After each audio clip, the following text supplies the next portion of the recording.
Jack Skellington is not dead, and today I think I can prove it. Hey, this is Megan, the Disney Fangirl, and I am here with another theory/analyzation.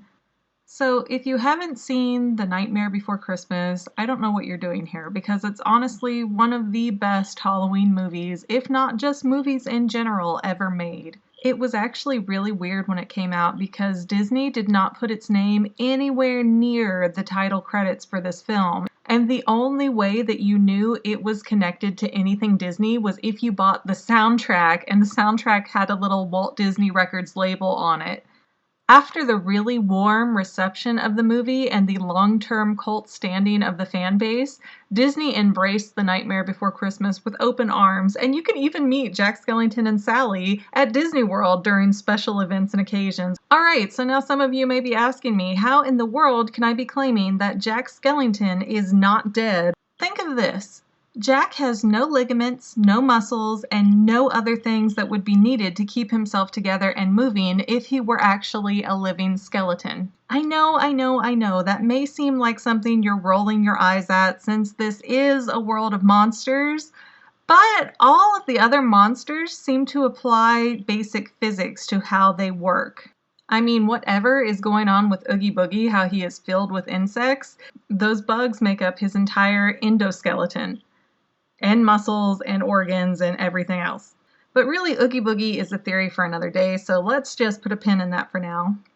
If you look at a character like Sally, who I've just realized after over 20 years of watching this movie 1,000 times, that Sally is a gender-swapped Frankenstein monster. But Sally can't just, stick her arm against her leathery skin and it reattaches itself. There's actually the physics needed that she has to sew herself back together. And while the monsters are making Christmas, we see the skeletal reindeer come to life, and they're not just already alive, that they were built or that they were dug up. They are shocked to life through this electrical circuit thing, and that is done after the reindeer are designed, and they don't talk like the other monsters. So if you think about it, the reindeer in the movie aren't actually monsters, they're robots. Then look at Zero, Jack's dog. And Zero is definitely a dead dog because he is a floating ghost. Zero lives in a tombstone, so if Jack is dead, why is he an animated skeleton that lives inside of a house, but Zero is a ghost that lives in a tombstone?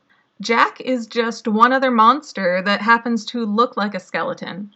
And the biggest proof of that is the secret track at the end of the original The Nightmare Before Christmas soundtrack. And that was a bonus scene that was never animated for some reason into the film. And it talks about how Santa goes back to Halloween Town years later, and Jack and Sally have been in a relationship for this whole time since the events of The Nightmare Before Christmas. And Santa says, "There was old Jack, still looking quite thin, with 4 or 5 skeleton children at hand." Now, biologically, it would be impossible for a skeleton to be able to produce children because he would not have the proper parts or material to be able to make a baby. And so that right there from the hidden track is the biggest proof that I can find that shows that Jack Skellington is not an actual dead skeleton, and he's actually a skeletanoid monster. And with Sally, it's very possible that she could have the right parts to have children because she is a Frankenstein monster, and we don't see much of her internally except that she has stuffing. So where her brain came from, where her stomach came from, because we see her eat soup, so she can obviously digest somehow, it stands to logic that she could possibly have had a reproductive system put into her body as part of all the craziness involved in building a Frankenstein monster. And so, my friends, because Jack and Sally can have kids, that is clear and undisputable proof that Jack Skellington is alive.